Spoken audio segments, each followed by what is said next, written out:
નમસ્તે.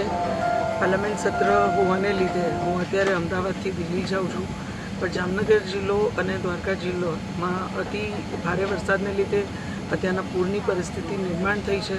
હું સર્વે નાગરિકોને વિનંતી કરું છું કે નીચાણવાળા વિસ્તારમાં રહેતા લોકો સ્થળાંતર કરે અને કોઈ પણ જ્યાં પાણી ભરાવાની સંભાવના હોય અથવા પાણીના જે સ્ત્રોત હોય, નદી નાળા એ વિસ્તારોમાં જવું ટાળે, એની નજીક જવાનું ટાળે, કારણ કે હજી પણ અતિ ભારે વરસાદની આગાહી છે. જ્યાં કલ્યાણપુર તાલુકામાં અત્યારના ટંકારિયા, પાનેલી, કેનેડી અને કેશુપર આ ગામમાં જ્યાં નાગરિકો ફસાયેલા છે ત્યાં એનડીઆરએફની ટીમ મોકલવામાં આવી છે.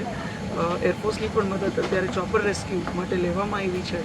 અમે બધાએ તંત્ર સાથે સતત સંપર્કમાં છીએ. આખું તંત્ર તમને મદદરૂપ થવા માટે પણ સુસજ્જ છે.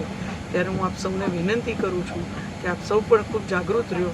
હાલ પૂરતું ક્યાંય પણ બહાર નીકળવાનું અથવા નીચાણવાળા વિસ્તારમાં જવાનું ટાળો એવી અપીલ સાથે આવતી 24 કલાક આપ સૌ ખૂબ જ ધ્યાન રાખો એવી વિનંતી સાથે આપ સૌ સુરક્ષિત રહ્યો એવી પુનઃ અપીલ.